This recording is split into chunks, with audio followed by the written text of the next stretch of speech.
So I'm a regular volunteer with the Outagamie County Democrats. I've been working with them for about 8 years. I started canvassing for Hillary Clinton, and then in 2018 I did more canvassing and some phone banking. In 2020 they pulled me in a little further and I did phone banking and a bunch of training. I got involved in the communications committee, and since then I've also been leading a neighborhood action team, which I'll talk more about later. But yesterday is where the story is going. We had our monthly meeting. It was a special one because Judge Susan Crawford was there, and she is the candidate for the Wisconsin Supreme Court in the spring election. She was there to give a speech, and another member of our leadership was gone. I don't usually go to the meetings myself because I typically go to bed early and they get done late enough that it's hard for me to get back home and fall asleep on time. So I skip the meetings and I read the minutes. But I was specifically requested to show up to help run the Zoom meeting because I'm a techie and I'm good at that sort of stuff. And I have a nice fancy camera. I've got a Canon EOS R5 and some fancy mics like this that I can use with my laptop, so I can use it as like the webcam, and then I could broadcast the meeting, especially the speaker, Judge Susan Crawford, over the Zoom meeting, which was really cool. So I was pumped about this, and it was okay to stay up a little bit late. So I showed up, and we're a pretty strong county party. We're probably the best in the state, from what I've heard. And we typically like a meeting even now, 2 months after an election. It's January. There's a spring election coming up soon. We would get maybe like 30 or 40 people. We easily had 70 people in the office and like another like 30 people or so in the Zoom meeting. So this was huge, and understandably so, right? We've got the Supreme Court candidate there to give a speech. So when I show up, it's very busy. I haven't seen some people in months. When you volunteer this long as part of a group, you get to make really close friends, and you want to talk to everybody when you show up because you know them all. We've all been doing this for years. So I work my way through the crowd a little bit, get my name tag, and figure out where I'm going to set up my camera. The place is rearranged just for so many people in the meeting, and it's kind of busy. But I find a good place for my camera, off to the side, close to a wall. One of the legs of the tripod's kind of sticking out in a traffic area, so I position a chair there. And I'm a little bit nervous, but it's going to work. It's all right. And I go up front and I get one of these little wireless mics to Kelly, who is the vice chair. He's going to be running the meeting because the chair is gone that night. And he's got a little bit different role and has a little bit more to do. So he was grateful to see me being there to take care of the technology. And we talked for a little bit and kind of get on the same page about what my job is and what's going to happen. And, just a great vibe. Things are going very well. We kick off the meeting. We talk about like the past minutes. We've got some other activities coming up that I'm not going to get into now because it's not part of the core story. There was a little bit like from a technical perspective, there was some feedback issues because we got a nice like microphone and PA system there. And there were two mics, and I think like the TV that we were using to project things on was part of the Zoom meeting. And long story short, there was some feedback. That was like the only technical issue that I think we got to get back in there and work out. We're kind of managing it. My role during the event was to manage the Zoom meeting. So like I had to keep the volume down to lower the feedback from the mics. And people in the Zoom meeting were struggling a little bit, but then there was someone who had a really great tip. If this ever happens to you, find closed captioning.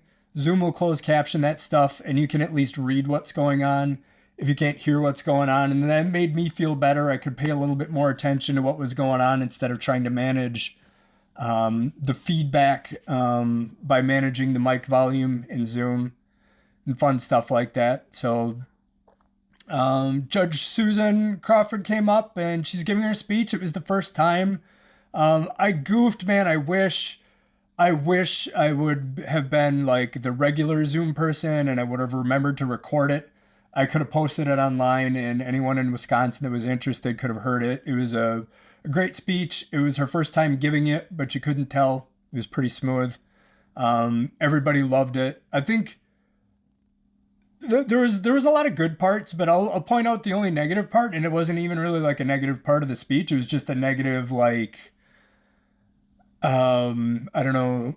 It was something that was said in a good, like, hey, this is a good thing, and everyone cheered for it. But I immediately felt like this pit in my stomach, like, oh my God, what are we cheering for? And she was talking about her opponent, Brad Schimmel, who's an absolute tool. He was the attorney general under Scott Walker, and his most noticeable accomplishments were addressing a backlog of 6 out of 2,000 overdue rape kits, and instead spending a bunch of money trying to promote limiting abortions more in Wisconsin and trying to get Wisconsin out of providing like health care for more people. Like that was his objective. He's also a big time 2020 steel person, right? Like he's all about the conspiracy theories about how Wisconsin or the national vote in 2020 was stolen from Trump. And I mean, the guy's been super like hyper partisan his whole career, and he wants to be a Supreme Court justice. It's just a joke. So she brings him up in the speech, and this isn't even necessarily like dissing him yet. It's just talking about him and the race in general. And as you know, money in politics is disgusting in the United States, even in Supreme Court races. I've heard Elon Musk is even going to be spending a lot of money for like Supreme Court races and local races and stuff like that, which really like, can we give up the idea that these are nonpartisan races at this point? If hyper-partisan people are spending hundreds of millions of dollars on these races nationally, let's just call them what they are and be done with it and, drop the fig leaf. They are not nonpartisan at this point, but I'm digressing. But it's also related because it's about the money. So she's talking about his Brad Schimmel's latest press release where they talked about money because it was the end of the quarter, after the end of the quarter, and they give a press release on how much money they have. And it was about how he had X amount of dollars, and it was a new record for the state of Wisconsin in a state Supreme Court race. And then and was that then she released her press release and she had more money. Natural instinct. Yay, our person got more money than the other person. We cheer for this. And that was my first like fleeting thought was, yeah, that's good. But then it's like, wait a minute. We are all cheering for record amounts of money in a state Supreme Court race that's supposed to be nonpartisan. So it was kind of a bittersweet moment. Like at least the candidate that I'm for had more money. That's good. I still got a little sick to my stomach that we are, and it is what it is, right? I hate to call it a game, but it's the rules of the game. It's how the game is played. And if you don't use those rules, if you don't play that way, you're really not going to maximize your chance to win. You're really going to have a hard time.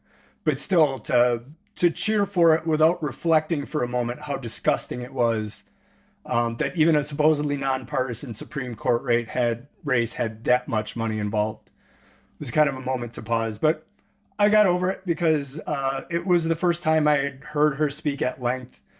She was a quality candidate. She's putting a lot of content out there. I'm sure if you're in Wisconsin and you're interested, you'll be able to hear her story and Brad's story. I encourage you to go check it out online from reputable sources. Don't just pay attention to the ads on TV. Hopefully they'll have the courage to do debates or public forums or things of that nature. Pretty sure Judge Susan Crawford will. Not sure about Brad Schimmel.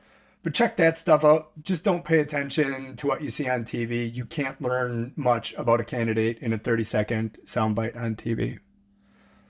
So the rest of the meeting was good. We had an election for treasurer that was like a carryover from a previous meeting.